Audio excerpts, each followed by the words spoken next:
It's 3 in the morning and you're lying in bed, staring at the ceiling. Your eyes are tired, your body craves rest, but your mind is in a completely different place. It's revisiting that conversation from work, analyzing every word you said, questioning every decision you made during the day. It's planning for tomorrow, worrying about what could go wrong, creating scenarios that will probably never happen. You're not alone in this experience. Millions of people around the world share this same silent battle every night.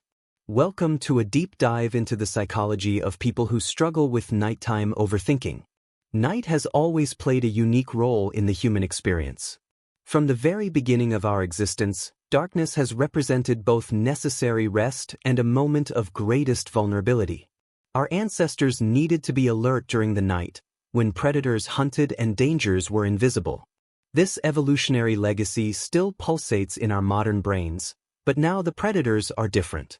They are invisible in another way, living within ourselves, in the form of anxieties, worries, and thoughts that refuse to be silenced when we need them most.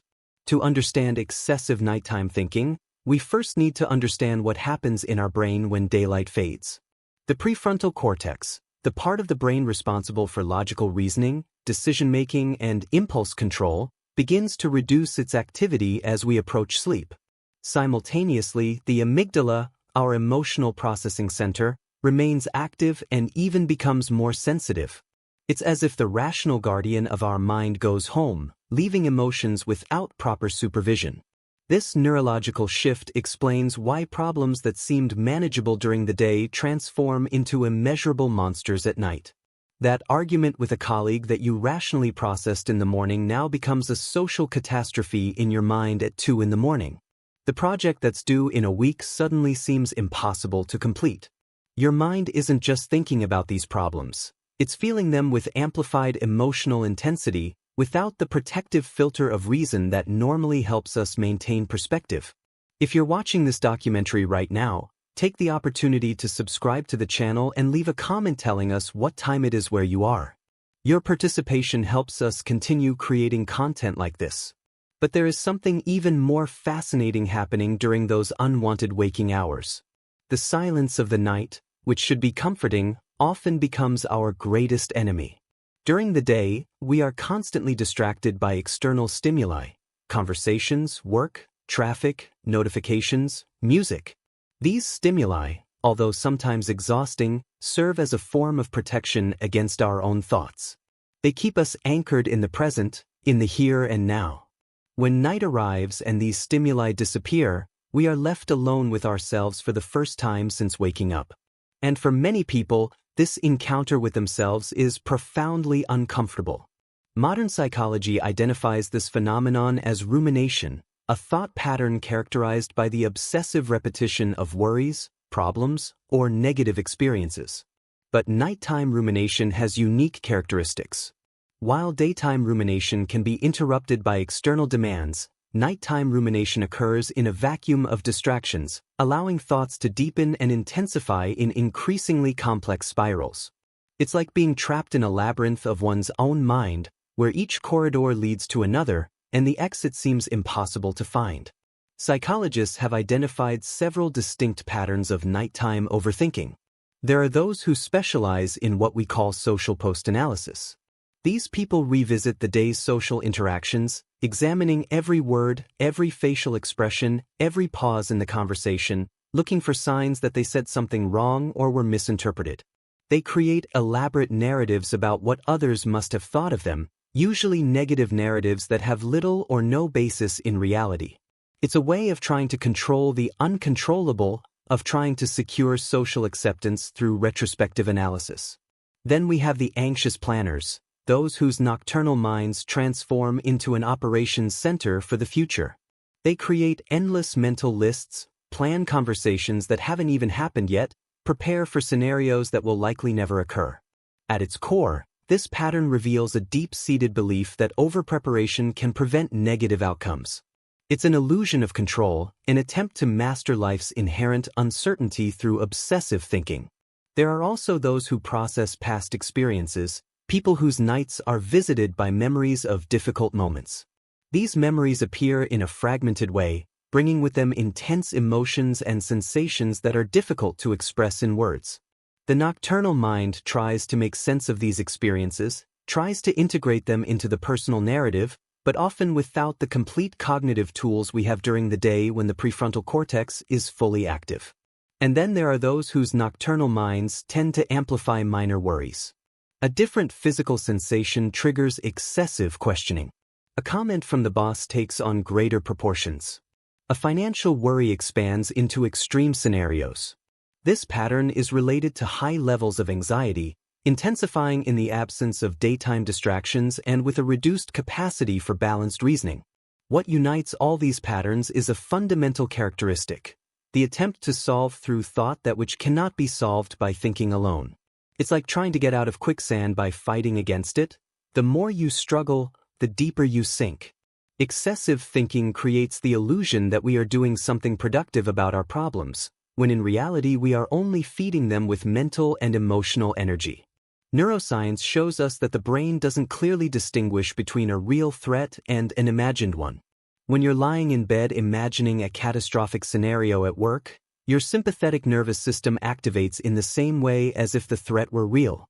Your heart races, your muscles tense, and cortisol is released into your system. Your body is preparing to fight or flee from a danger that exists only in your imagination.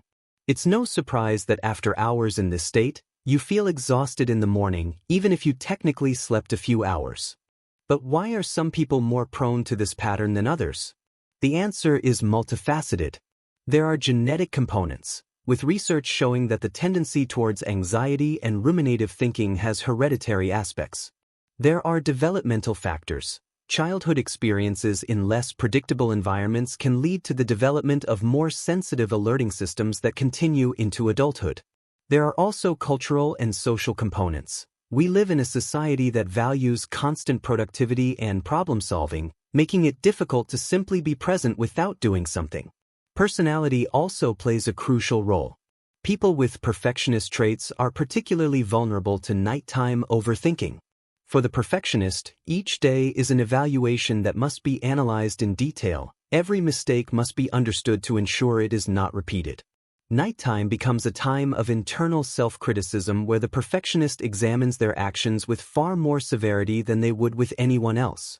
Highly sensitive people, those who process sensory and emotional stimuli more deeply, also face unique challenges. For them, the day is an overload of information and emotions that need to be processed. Nighttime should be a time for rest, but it often becomes the time when all that accumulated information can finally be processed, resulting in hours of mental analysis when the body is begging for sleep. There is also the issue of attachment style developed in childhood. People with anxious attachment styles often struggle with nighttime thoughts about relationships, constantly questioning whether they are loved, whether they are enough, whether they are doing enough to keep people close. The night, with its physical solitude, amplifies these relational fears, transforming small insecurities into profound questions about personal worth. The impact of excessive nighttime thinking goes beyond simple sleep loss. Research indicates that a lack of quality sleep over time can affect various aspects of physical and mental health. But perhaps even more significant is the cycle it creates. Difficulty sleeping properly can affect emotional regulation during the day, which in turn can lead to more excessive thinking at night. People who struggle with this pattern often develop a complicated relationship with their own bed. What should be a sanctuary of rest becomes a battlefield. They begin to associate the bed not with relaxation, but with mental struggle. This creates a conditioned response. Simply lying in bed begins to trigger anticipatory anxiety about the night's thoughts to come. It's a pattern that behavioral psychology recognizes, and that makes resolving it even more challenging. There is also a shame component that is rarely discussed. Many people who experience nighttime excessive thinking feel they should be able to simply stop thinking, to switch off their minds as if it were a light switch. When they can't, they interpret it as a personal failing, as a weakness of character. This additional self-criticism only fuels the cycle, creating more thoughts to ruminate on. It's thinking about overthinking, a metacognition that deepens the problem. Modern technology has brought new dimensions to this age-old problem. The blue light from screens suppresses the production of melatonin, the hormone that signals to the body that it's time to sleep. But beyond the biological effect, there's the psychological effect of being constantly connected. The temptation to check work emails at 11 o'clock at night, to scroll through social media when you should be sleeping, to consume news that is often designed to provoke strong emotional responses. Each of these actions feeds the mind with more material to process, more comparisons to make, more worries to consider. Social media, in particular, has created a new form of excessive nighttime thinking that our ancestors never knew. It's constant comparative thinking, measuring your life against carefully curated versions of other people's lives.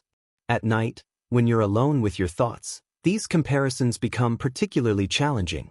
You see pictures of professional successes and question your own achievements. You see seemingly perfect relationships and question your own. You see accomplishments, trips, lifestyles that seem better than what you have, and your nighttime mind transforms these observations into judgments about your own worth. But there is hope, and understanding the neuroscience behind excessive nighttime thinking is the first step to overcoming it. When you understand that your brain isn't betraying you, that it's simply operating in a different mode at night, you can begin to develop compassion for yourself. This compassion is crucial because fighting the thoughts only strengthens them. It's the paradox of mind control. The more you try to force your mind to stop thinking about something, the more it thinks about it. Acceptance is a powerful tool. This doesn't mean resigning yourself to a life of sleepless nights, but rather stopping fighting thoughts when they arise. Observe them as a scientist would observe a natural phenomenon, with curiosity instead of judgment. There's that thought about that conversation again. Interesting how the mind keeps returning to it. This subtle shift in your relationship with thoughts can dramatically reduce their emotional power. There are also concrete practices that can help train the mind toward a healthier pattern. Sleep hygiene, while it may seem basic, has a profound impact. Maintaining consistent sleep and wake times, creating a transition ritual between day and night, making the bedroom an environment dedicated to sleep and not to work or entertainment, these actions send clear signals to the brain about what is expected of it. Expressive writing before bed can serve as a way to externalize thoughts that would otherwise circulate internally. It's not necessary to create a literary work, simply pour everything occupying your mind onto paper. Lists of worries, analyses of social interactions, plans for the next day. By putting them on paper, you create a psychological separation between you and your thoughts. They leave your head and go to an external place, where they can wait until morning. The practice of mindfulness and meditation has shown remarkable results in scientific studies.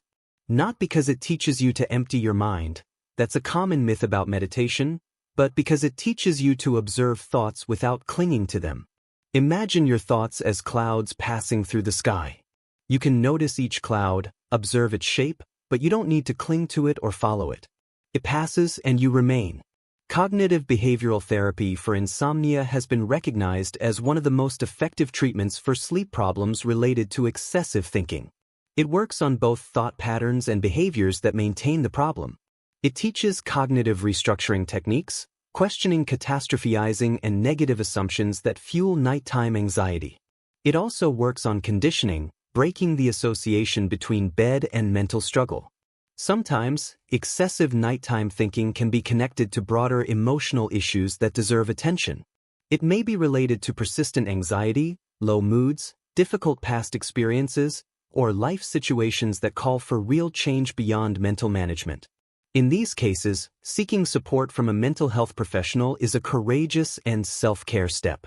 It's recognizing that just as we would seek guidance for physical issues, we can also seek support when our minds need help. It's also important to recognize that some level of nighttime thinking is perfectly normal and even healthy. The problem arises when it becomes chronic, when it consistently interferes with sleep, when it causes significant distress. The goal is not to never have a thought at night, but to develop a more flexible and less distressing relationship with the thoughts that arise. Contemporary society often glorifies constant productivity and obsessive problem-solving.